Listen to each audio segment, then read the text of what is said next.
Legend lives on from the Chippewa on down of the big lake they call Gitchigumi. The lake, it is said, never gives up her dead when the skies of November turn gloomy. With a load of iron ore, 26,000 tons more than the Edmund Fitzgerald weighed empty. That good ship and crew was a bone to be chewed when the gales of November came early. The ship was the pride of the American side, coming back from some mill in Wisconsin. As the big freighters go, it was bigger than most, with a crew and good captain well seasoned, concluding some terms with a couple of steel firms when they left fully loaded for Cleveland. Later that night, when the ship's bell rang, could it be the north wind they'd been feeling?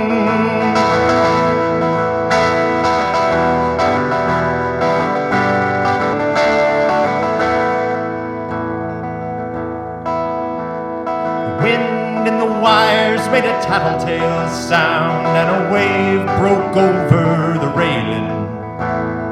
And every man knew, as the captain did too, 'twas the witch of November come stealing. The dawn came late, and breakfast had to wait when the gales of November came slashing.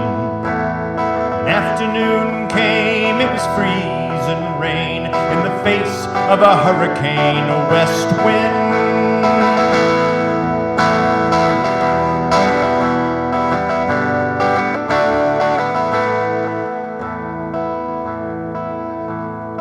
Supper time came, the old cook came on deck, saying, "Fellas, it's too rough to feed ya." At 7 p.m. a main hatchway caved in. He said, "Fellas, it's been good to know ya."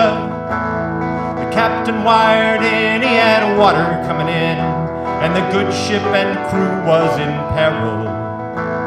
And later that night, when his lights went out of sight, came the wreck of the Edmund Fitzgerald.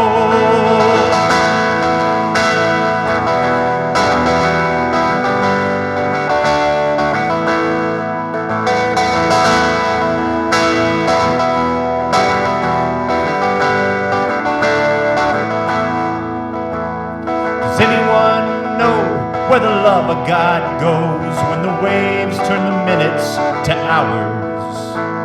The searchers all say they'd have made Whitefish Bay if they put 15 more miles behind her.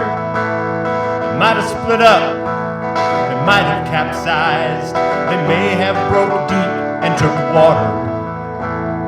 And all that remains is the faces and the names of the wives and the sons and the daughters. Lake Huron rolls, Superior sings in the rooms of her ice water mansions. Old Michigan steams like a young man's dreams, the islands and bays of a sportsman. And farther below, Lake Ontario takes in what Lake Erie can send her. And the iron boats go, as the mariners all know, with the gales of November, remember.